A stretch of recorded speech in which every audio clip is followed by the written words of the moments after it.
आज की कहानी का शीर्षक है शिव भक्त उपमन्यु। भक्तराज उपमन्यु परम शिव भक्त, वेद तत्व के ज्ञाता, महर्षि व्याघ्रपाद के बड़े पुत्र थे। एक दिन उपमन्यु ने माता से दूध मांगा। घर में दूध नहीं था। माता ने चावलों का आटा जल में घोलकर उपमन्यु को दे दिया। उपमन्यु मामा के घर दूध पी चुके थे। अतएव उन्होंने यह जानकर कि यह दूध नहीं है, माता से कहा, माँ, यह तो दूध नहीं है। ऋषि पत्नी झूठ बोलना नहीं जानती थी। उन्होंने कहा, बेटा, तू सत्य कहता है। नदी किनारे, वनों और पहाड़ों की गुफाओं में जीवन बिताने वाले हम तपस्वी मनुष्यों के यहाँ दूध कहाँ से मिल सकता है। हमारे तो सर्वस्व श्री शिव जी महाराज हैं। तू यदि दूध चाहता है तो उन जगन्नाथ श्री शिव जी को प्रसन्न कर, वे प्रसन्न होकर तुझे दूध भात देंगे। माता की बात सुनकर बालक उपमन्यु ने पूछा, माँ, भगवान श्री शिव जी कौन हैं, कहाँ रहते हैं, उनका कैसा रूप है, मुझे वे किस प्रकार मिलेंगे और उन्हें प्रसन्न करने का क्या उपाय है। बालक के सरल वचनों को सुनकर स्नेहवश माता की आंखों में आंसू भर आए। माता ने उसे शिव तत्व बतलाया और कहा, तू उनका भक्त बन जा, उनमें मन लगा, उनमें विश्वास रख, एकमात्र उनकी शरण में चले जा, उन्हीं का भजन कर, उन्हीं को नमस्कार कर। ऐसा करने से वे कल्याण स्वरूप तेरा निश्चय ही कल्याण करेंगे। उनको प्रसन्न करने का महामंत्र है ओम नमः शिवाय। माता से उपदेश पाकर बालक उपमन्यु शिव को प्राप्त करने का दृढ़ संकल्प करके घर से निकल पड़े। वन में जाकर प्रतिदिन ओम नमः शिवाय मंत्र के द्वारा वन के पत्र पुष्पों से भगवान शिव जी की पूजा करते और शेष समय मंत्र जप करते हुए कठोर तप करने लगे। वन में अकेले रहने वाले तपस्वी उपमन्यु को पिशाचों ने बहुत सताया, परंतु उपमन्यु के मन में न तो भय हुआ और न विघ्न करने वालों के प्रति क्रोध ही आया। वे उच्च स्वर में ओम नमः शिवाय मंत्र का कीर्तन करने लगे। इस पवित्र मंत्र के सुनने से मरीचि के शाप से पिशाच योनि को प्राप्त हुए।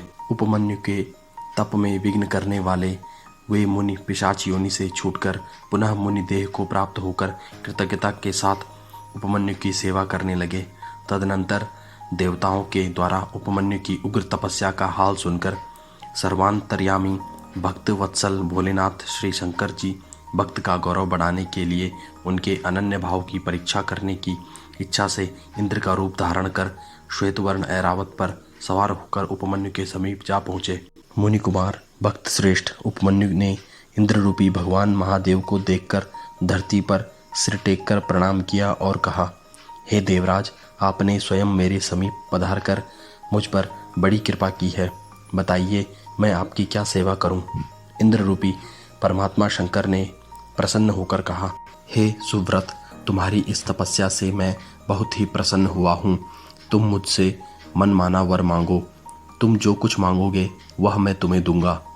इंद्र की बात सुनकर उपमन्यु ने कहा, देवराज, आपकी बड़ी कृपा है, परंतु मैं आपसे कुछ भी नहीं चाहता। मुझे न तो स्वर्ग चाहिए न स्वर्ग का ऐश्वर्य ही। मैं तो भगवान शंकर का दासानुदास बनना चाहता हूँ। जब तक वे प्रसन्न होकर मुझे दर्शन नहीं देंगे तब तक मैं तप को नहीं छोड़ूंगा। त्रिभुवन सार, सबके आदि पुरुष, अद्वितीय अविनाशी भगवान शिव को प्रसन्न किए बिना किसी को स्थिर शांति नहीं मिल सकती। मेरे दोषों के कारण मुझे इस जन्म में भगवान के दर्शन न हो और यदि मेरा फिर जन्म हो तो उसमें भी भगवान शिव पर ही मेरी अक्षय और अनन्य भक्ति बनी रहे।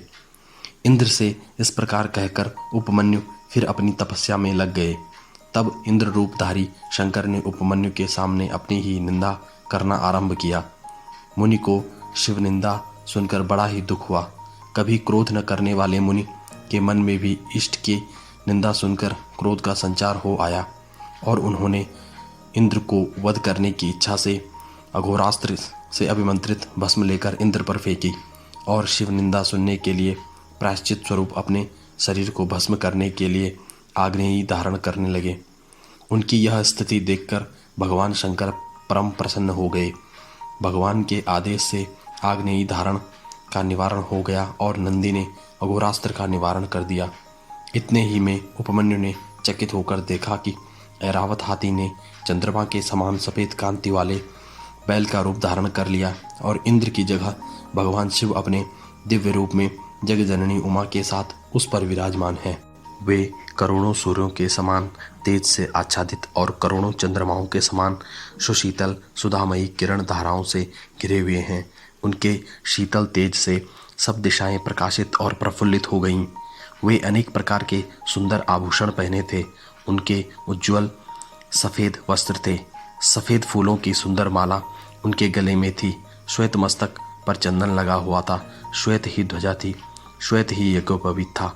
धवल चंद्रयुक्त मुकुट था। सुंदर दिव्य शरीर पर सुवर्ण कमलों से गुथी हुई और रत्नों से जड़ी हुई माला सुशोभित हो रही थी। माता उमा की शोभा भी अवर्णनीय थी। ऐसे देव मुनि वंदित भगवान शंकर के माता उमा सहित दर्शन प्राप्त कर उपमन्यु के हर्ष का पार न रहा। उपमन्यु गदगद कंठ से प्रार्थना करने लगे।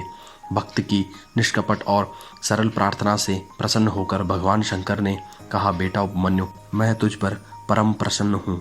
मैंने भली भांति परीक्षा करके देख लिया कि तू मेरा अनन्य और दृढ़ भक्त है। बता, तू क्या चाहता है। यह याद रख कि तेरे लिए मुझको कुछ भी अदेय नहीं है। भगवान शंकर के स्नेह भरे वचनों को सुनकर उपमन्यु के आनंद की सीमा न रही। उनके नेत्रों से आनंद के आंसुओं की धारा बहने लगी। वह गदगद स्वर से बोले, हे नाथ, आज मुझे क्या मिलना बाकी रह गया। मेरा यह जन्म सदा के लिए सफल हो गया। देवता भी जिनको प्रत्यक्ष नहीं देख सकते, वे देवों के देव महादेव आज कृपा करके मेरे सामने विराजमान हैं। इससे अधिक मुझे और क्या चाहिए। इस पर भी आप यदि देना ही चाहते हैं तो यही दीजिए कि आपके श्री चरणों में मेरी अविचल और अनन्य भक्ति सदा बनी रहे। भगवान चंद्रशेखर ने उपमन्यु का मस्तक सूंघकर उन्हें देवी के हाथों में सौंप दिया। देवी जी ने भी अत्यंत स्नेह से उनके मस्तक पर हाथ रखकर उन्हें अविनाशी कुमार पद प्रदान किया।